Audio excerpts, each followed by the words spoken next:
Bom dia, meus irmãos. Vamos a mais uma videoaula hoje com o assunto A Defesa da Verdade. Ok? A lição hoje é a lição número 13 da revista que estamos estudando. É a última lição, aliás, da revista da Convenção Batista Fluminense, né? E o nosso texto o nosso texto base está em Judas, capítulo 1. Versos do 3 ao 16, que eu vou ler para os irmãos rapidinho, ok? E Judas só tem um capítulo, né? Mas eu só vou ler até o 16 mesmo. Vamos ver, do 3 ao 16. Diz assim, aqui vai falar do pecado e vai falar também do destino dos ímpios, tá? Vamos ler. Amados, embora estivesse muito ansioso por lhes escrever acerca da salvação que compartilhamos, senti que era necessário escrever-lhes, insistindo que trabalhassem pela fé de uma vez por todas, confiada aos santos. 4. Pois certos homens, cuja condenação já estava sentenciada há muito tempo, infiltraram-se dissimuladamente no meio de vocês. Esses são ímpios e transformam a graça de nosso Deus em libertinagem e negam Jesus Cristo, nosso único soberano e Senhor.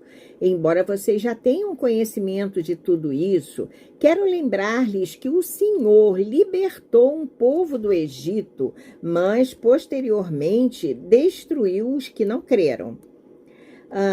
E quanto aos anjos que não conservaram suas posições de autoridade, mas abandonaram sua própria morada, ele os tem guardado em trevas, presos com correntes eternas para o juízo do grande dia. De modo semelhante a estes, Sodoma e Gomorra e as cidades em redor se entregaram à imoralidade e às relações sexuais antinaturais. Estando sob o castigo do fogo eterno, elas servem de exemplo. Da mesma forma, esses sonhadores contaminam o próprio corpo, rejeitam as autoridades e difamam os seres celestiais. Contudo, nem mesmo o arcanjo Miguel, quando estava disputando com o diabo acerca do corpo de Moisés, ousou fazer acusação injuriosa contra ele, mas disse: o Senhor o repreenda. Todavia, esses tais difamam tudo o que não entendem, e as coisas que entendem por intuito, como e as coisas que entendem por instinto, como animais irracionais, nessas mesmas coisas se corrompem. Ai deles, pois seguiram o caminho de Caim, buscando lucro, caíram no erro de Balaão e foram destruídos na rebelião de Corá. O 12. Esses homens são rochas submersas, né?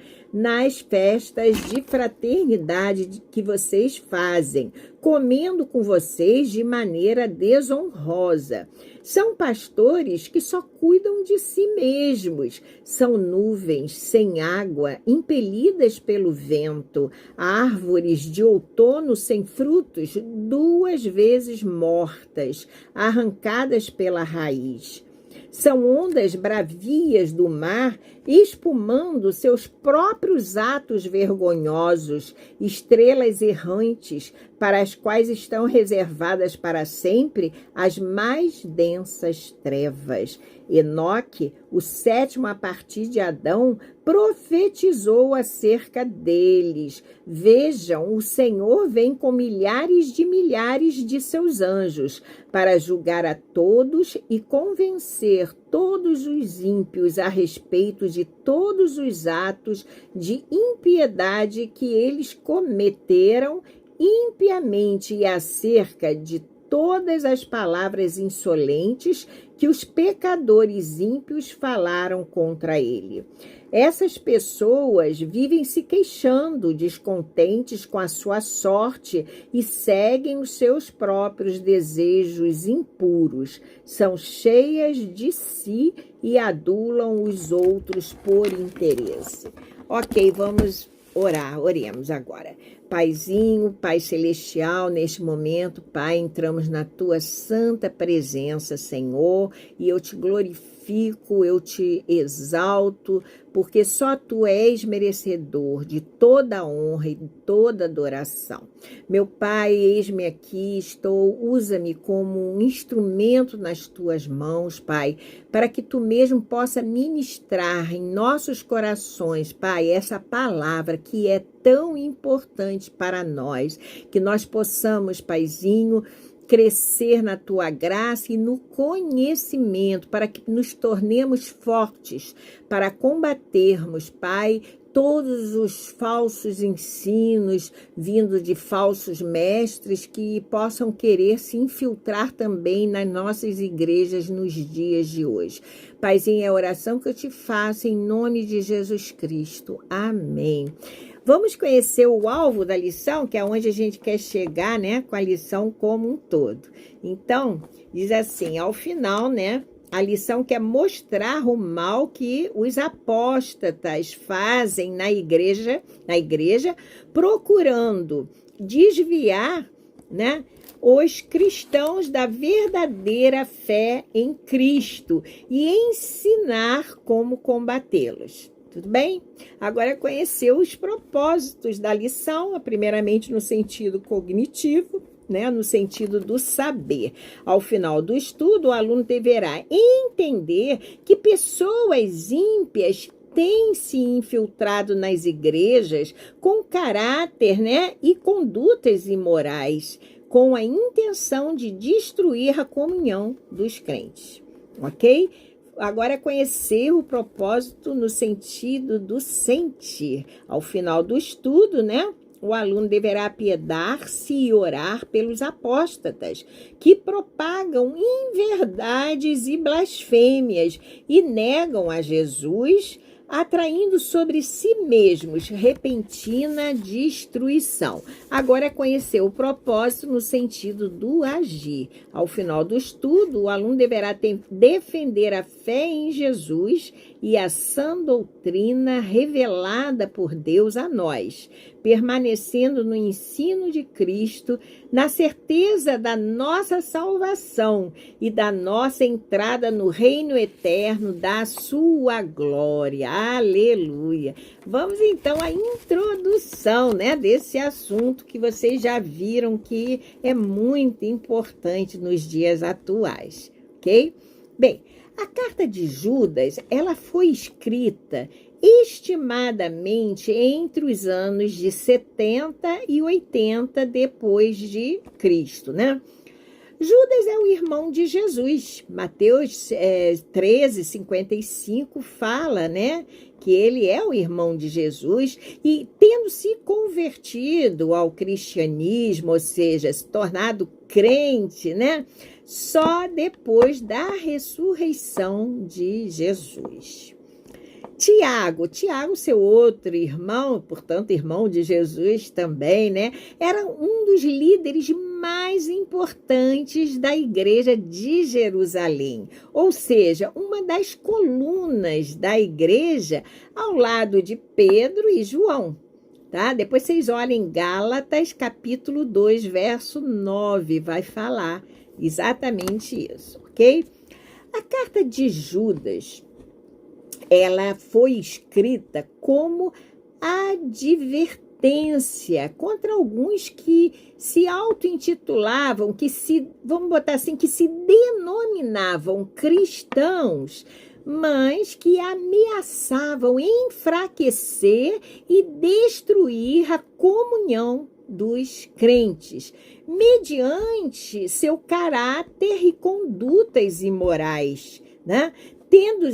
Tendo esses apóstatas negado e abandonado a fé em Cristo Jesus. Por isso eram apóstatas. E pior, e aqueles que seguissem, né, seus passos, receberiam o justo castigo de Deus. Daí a preocupação, né, de Judas ter escrito essa carta. A intenção dele era outra, mas o Espírito Santo tocou no coração dele e ele então realmente escreveu essa carta, que, como eu falei, é uma carta de advertência. Essa epístola, então, de Judas, ela apresenta uma semelhança íntima com a segunda carta de Pedro, principalmente, né, mais especificamente no capítulo 2 de 2 a Pedro, sendo provável que ambas as cartas, né, tenham sido dirigidas para o mesmo público-alvo, ou seja, tenha sido dirigida ao mesmo grupo de crentes, ok? Muito bem. Mas o ponto em comum dessas cartas que eu acabei de me referir é que elas advertem, né, contra a apostasia que se fazia presente naquela época, né, nas igrejas, enfim. Judas, ele, como eu falei também, ele intencionava escrever sobre o quê? Eu li aqui e falei, escrever a respeito da salvação, mas o Espírito de Deus o instruiu pela necessidade de batalhar, uma necessidade de batalhar pela fé, né? Exortando os crentes a quê? A defenderem a fé em Jesus. E olha que a fé, tanto deles quanto a nossa, ela está alicerçada, né, pelo conjunto, vamos dizer assim, de doutrinas dadas por quem? Por Deus, a igreja, né, por intermédio dos apóstolos, chamadas de sã doutrina, né, que nós conhecemos como as doutrinas estão na nossa Bíblia, né, que Paulo chama de sã doutrina. E eu faço uma pergunta agora. A quem exatamente foi entregue a sã doutrina por Deus? A quem? Aos santos, né? Aos santos, aos crentes, aos filhos dele. Ora, ele, na realidade, nos entrega a sã doutrina, ou seja, ele nos entrega o conhecimento acerca do seu Filho Jesus, para que pudéssemos o quê? Nos alimentar desse conhecimento, dessa palavra, e sermos assim o quê? Nutridos e fortalecidos, aleluia, para justamente não cairmos no pecado. Para não cairmos no pecado, para não sermos também enganados facilmente. Por isso, a importância nossa de conhecer a palavra, de conhecer essa sã doutrina, meditar nela dia e noite, né? Pesquisar, estudar a palavra, não é? O que diz segundo João, capítulo 1, versos 9 e 10. Eu vou ler para os irmãos, para eu agilizar um pouco, né? Todo aquele que não permanece no ensino de Cristo, mas vai além dele, não tem Deus. Quem permanece no ensino tem o Pai e também o Filho. Se alguém chega a vocês e não traz esse ensino, não o recebam em casa nem o saúdem. Forte, né? Para a gente nem receber em casa e nem saudá-los. Então, nada mais precisa ser acrescentado à doutrina, né? A Bíblia, que é a palavra de Deus, que nós tanto conhecemos, porque ela nos basta, ok? Bem, então a defesa, né, da fé, ela exige o que de nós? Um empenho, né? Um esforço muito grande da nossa parte. Pois, afinal, nós estaríamos, de que jeito? Na contramão do mundo. O que isso quer dizer? Né? Na contramão das pessoas que caminham sem Cristo no coração. Né? Onde o que só importa para elas são os bens materiais, né? Ter mais e mais, a juntar bens, e também os prazeres do mundo. Né? São pessoas ímpias que não têm Deus. E isso exige de nós muita sabedoria de Deus. Para quê? Para não causar divisões, facções, desentendimentos, seja num grupo, né, de conversa entre pessoas ou na própria igreja, né? Que aí, o que aconteceria? Criaria uma resistência, né, ainda maior por parte dessas pessoas de se chegarem a Deus. Seria muito mais difícil nós apresentarmos o conhecimento pleno de Jesus, não é isso? E também do que ele fez na humanidade, da doutrina que ele deixou para nós, das suas promessas, né, de vida eterna. Ficaria muito mais difícil. Então, nós necessitamos da ajuda do Espírito Santo, né? Sempre. Vamos ver agora contra quem defendemos a fé. Embora também eu já tenha dito, já li, né? Vamos recordar. Contra quem? Então, nós defendemos a fé, defendemos a nossa fé, ou a fé, enfim. Contra os falsos mestres. E Judas nos adverte muito bem, né? Que esses apóstatas, o que os apóstolos fariam com a igreja. Eu li para os irmãos. Depois os irmãos releiam com calma, né? Esse livro de Judas. Como eu disse, só tem um capítulo com 24 versos. Vale a pena a gente reler. Então, Judas vai nos advertir, né, o que esses apóstolos fariam com a igreja. Afinal, eles eram homens ímpios, ou seja, que não tinham Deus no coração e que se infiltraram, né? Olha a palavra-chave, dissimuladamente, sorrateiramente, como dizia um amigo que eu tive, sem fazer barulho, entre aspas, é a frase dele, né? Dissimuladamente no meio dos crentes. Então, eles surgiam assim, né? No meio dos crentes. E qual era a pretensão deles? Era transformar a graça, né, de Deus, do nosso único soberano Senhor, negando a Jesus. Vejam bem, a pretensão era transformar a graça do nosso Deus em libertinagem. Eu li para vocês, né? Em libertinagem, negando assim a Jesus e todos os ensinamentos dele. Né? Paulo, não tem uma passagem que diz tudo posso, mas nem tudo convém? Então, nós temos que atentar para o grupo, o conjunto, né, de conhecimento que a gente adquire ao estudar a palavra de Deus. E também, esses ímpios propagavam na igreja encobertamente, né, heresias de perdição, blasfemando com suas atitudes, né, o caminho da verdade. E esse caminho a gente sabe qual é. Quem é a verdade? É Jesus, né? E Jesus mesmo disse: eu sou o caminho, a verdade e a vida.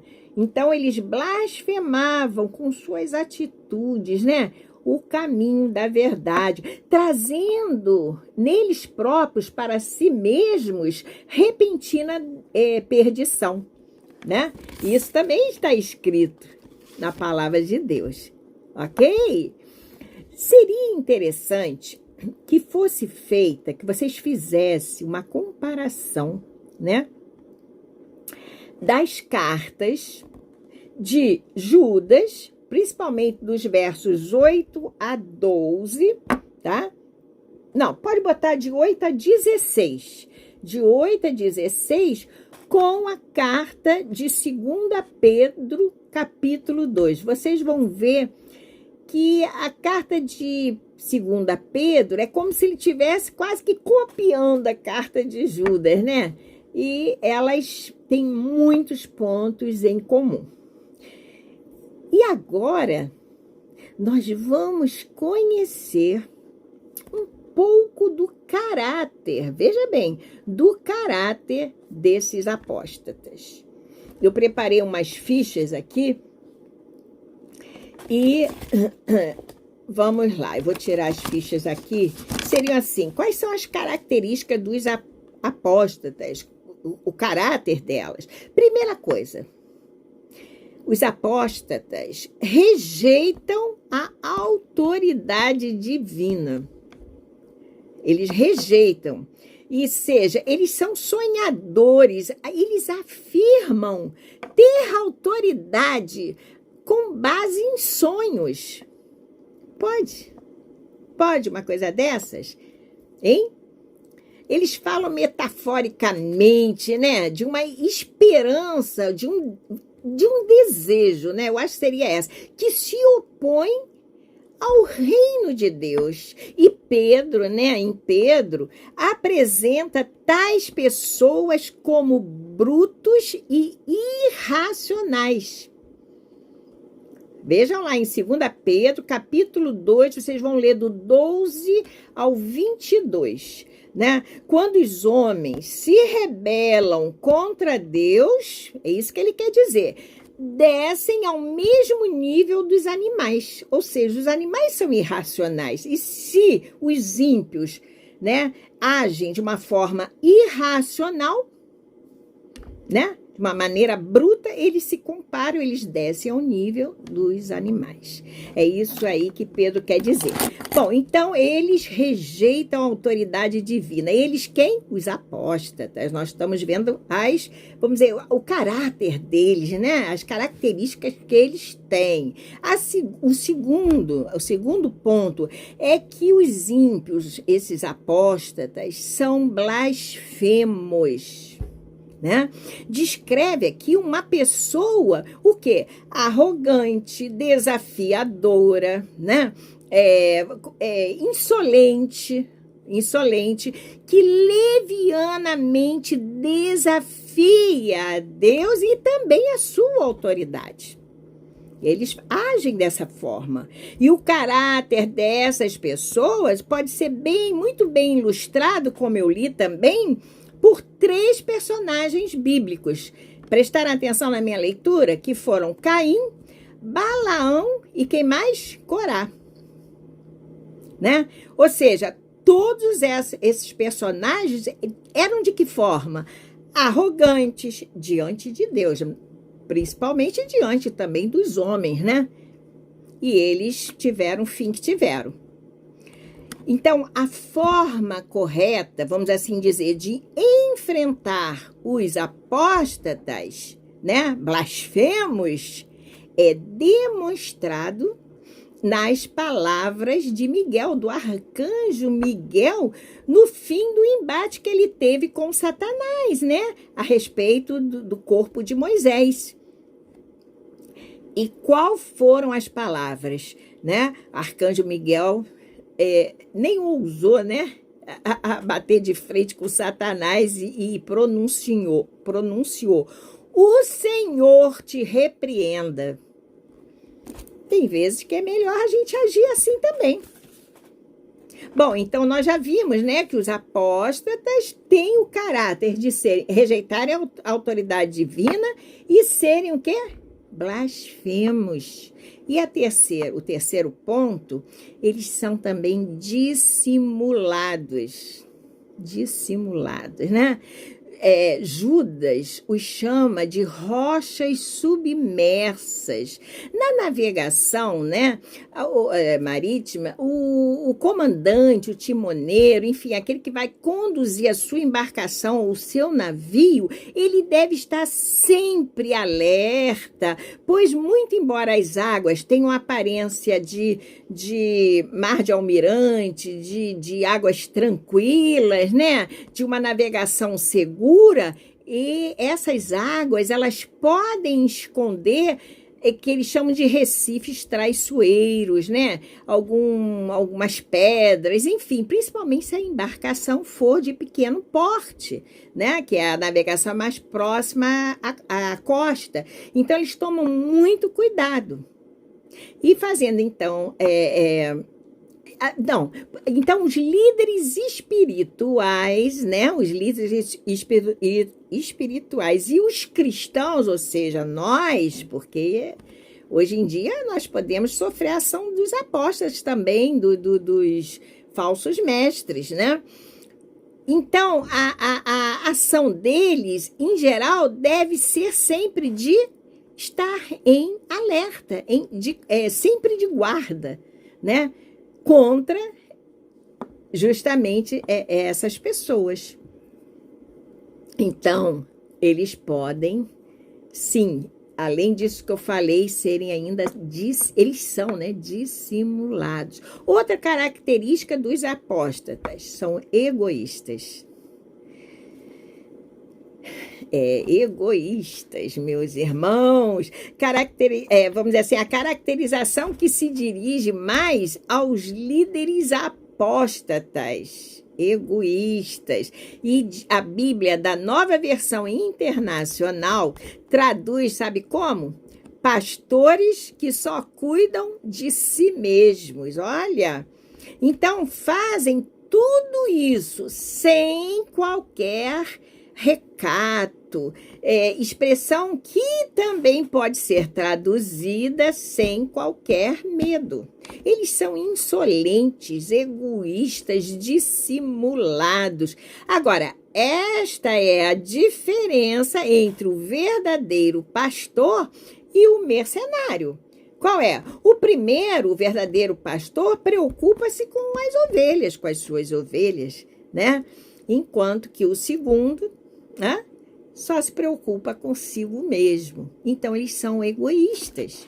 Outra característica dos apóstatas, eles são inúteis. Ora, vamos ver isso aí, vamos ver mais de perto. São inúteis. Aí, Judas faz uma comparação com as nuvens que prometem chuvas, mas não a derramam, né? Aí, às vezes, a gente olha para o céu, né? Vê aquele céu pretinho, coberto por nuvens, nimbos, traços, aquela nuvem preta que a gente, ao olhar, diz, vai chover hoje.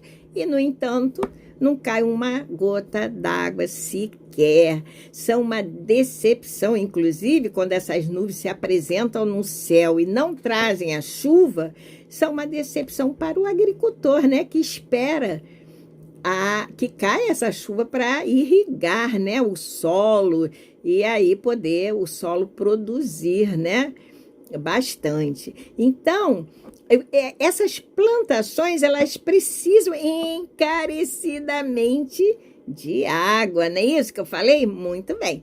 Os apóstatas, né, os homens ímpios, dissimulados, né, eles dão a impressão só de serem, assim, pessoas, né, que podem oferecer, vamos dizer, ajuda espiritual e até se vangloriam de suas aptidões, mas são incapazes de concretizar coisa alguma. Por isso são inúteis.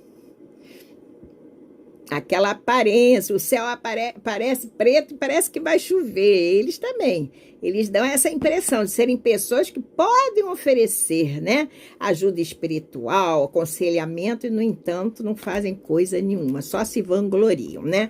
Então, além de serem também inúteis, eles são infrutíferos. Vamos ver isso mais de perto? Como é que Judas trabalhou? Judas e também o Pedro, né? Na sua segunda carta. Judas fala, olha, são árvores sem frutos. Árvores duplamente mortas. Ele fez uma comparação. Árvores duplamente mortas. Particularmente, ele diz que ele gosta muito dessa forma de tradução, dessa última forma de tradução, né? Que são duplamente mortas. Porque além de não darem frutos, além de não ter frutos, a árvore não dá frutos, eles não darem frutos, também essas árvores não têm raízes, o quê? Profundas. Elas são desarraigadas do solo, né? As raízes dessas árvores são superficiais, não se aprofundam no solo. Por isso são árvores duplamente mortas. São mortas porque não dão frutos, né? E mortas porque estão arrancadas da terra, não estão fincadas na terra. Tudo bem? Temos, então, aqui um grande contraste com o homem piedoso do Salmo 1, no verso 3. Eu vou ler para vocês o que diz. Salmo 1, verso 3, fala do cristão, do homem que tem Deus no coração, né? Então, diz assim, é como árvore plantada, né? Deixa eu ler mais aqui, porque eu não enxergo. À beira de águas correntes. Olha, são árvores plantadas à beira de águas correntes. Dá fruto no tempo certo e suas folhas não murcham. Tudo que ele faz prospera. Aleluia, somos nós, aleluia. Mesmo que aparentemente, né, esteja dando assim, a gente não esteja vendo, né? Não esteja vendo aquele céu azulzinho, ele esteja meio encoberto, ele vai clarear para nós, porque tudo que nós fizermos prosperará. Essa é a promessa de Deus para nós, né? Então, dando continuidade, vimos que ele é egoísta, né? Agora, vamos ver que o apóstata, né? Ele finge em poder. Vou tomar um golinho d'água para variar.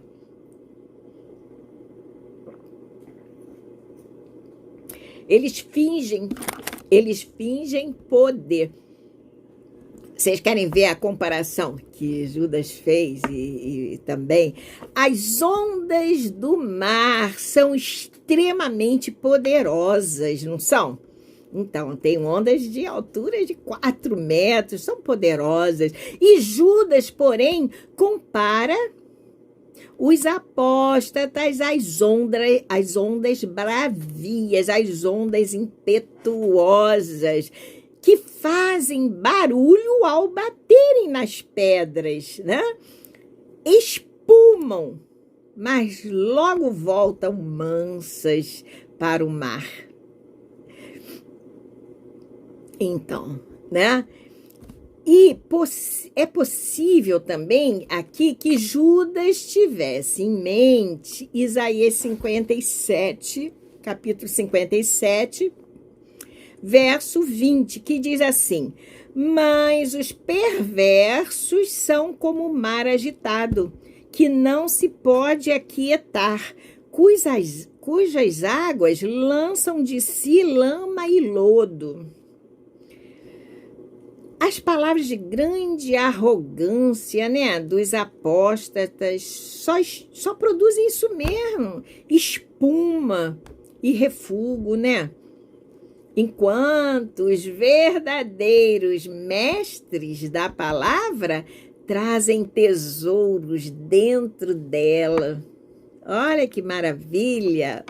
Então, fingem poder e não tem nenhum. E agora, mais duas características, né, do caráter dos apóstatas, que eles são decadentes. E aí ele lembrou logo, fez logo uma comparação, né, com as estrelas cadentes, né, ou também chamados meteoros, né, que aparecem de repente no céu. Você fica olhando para um céu à noite, você vê que eles e somem, né? Desaparece, são as estrelas cadentes. Algumas saem, inclusive, da órbita delas. Quer dizer, da órbita que eu digo prevista, né? E depois somem na escuridão para nunca mais serem vistas.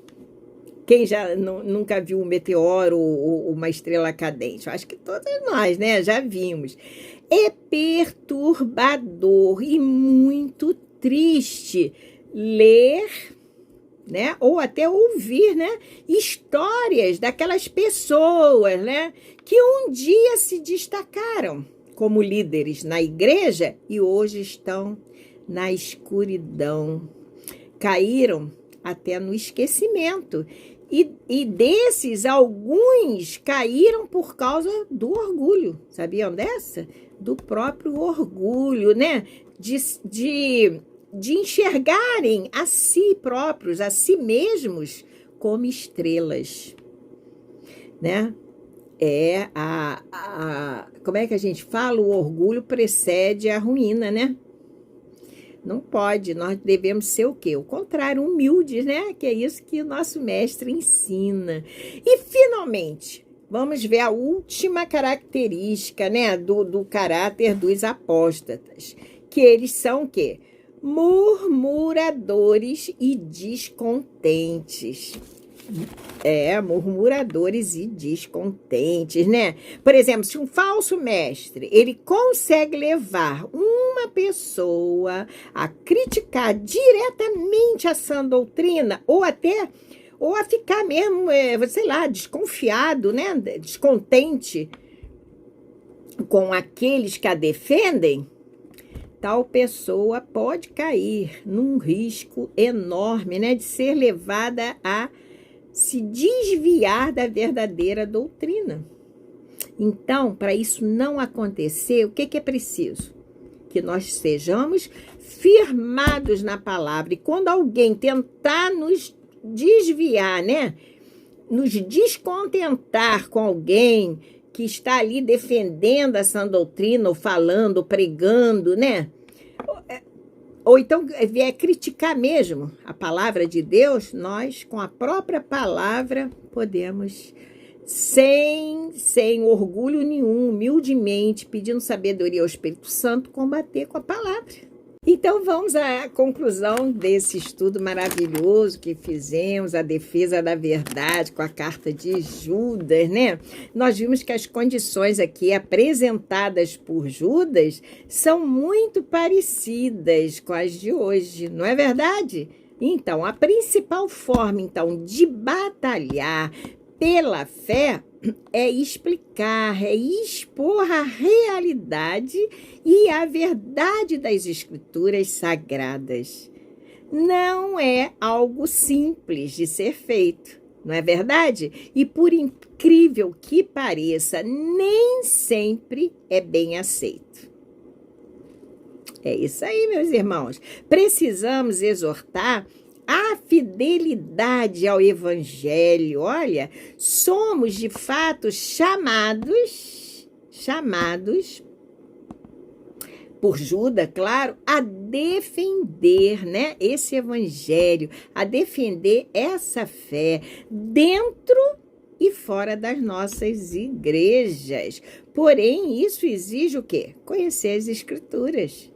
O que diz 1 Pedro, capítulo 3, verso 15, eu vou ler para os irmãos. Antes, santificai a Cristo como Senhor em vossos corações, e estáis sempre preparados para responder com mansidão e temor a qualquer que vos pedir a razão da esperança que há em vós. Então, ele diz em João, em Pedro, e nos exorta a estarmos sempre preparados para responder com mansidão e temor, né, a quem nos perguntar a razão da nossa fé. Muito lindo. Então, não podemos dar brechas ao inimigo, né? Estamos na batalha pela fé e para alcançarmos a vitória nesta luta, lógico, não podemos nos afastar da palavra de Deus, nem descuidarmos, né, de nossa saúde espiritual, certo? E depois, ao final da revista, vem umas perguntas que é para nós pensarmos, agirmos também. Ele pergunta, você tem consciência de que está numa batalha ferrenha, né, contra as falsas doutrinas que afastam um crente do centro da revelação de Deus? Aí a gente responde sim, né? Porque pode estar aí presente nas nossas igrejas. A segunda pergunta, você está preparado para esta batalha pela leitura e entendimento da palavra de Deus? Essa é uma pergunta bastante pessoal, né? Então eu diria, procure estar, né? E vocês? Nós temos que estar preparados, né? A 3, você está preparado e disposto a pagar o preço, ou seja, entre aspas, agonizar, se for preciso, para defender a fé? Sim, a nossa fé em Jesus é inegociável, né? E, finalmente, ele pergunta, você compreende que a melhor forma de afastar os falsos ensinos é ensinar e viver os verdadeiros ensinos da revelação de Deus? Ah, claro, né? Nós temos que combater os falsos mestres e ensinos com a verdadeira palavra, né? Com a sã doutrina. Então, meus queridos, fiquem com Deus. Até a próxima videoaula. Um beijo.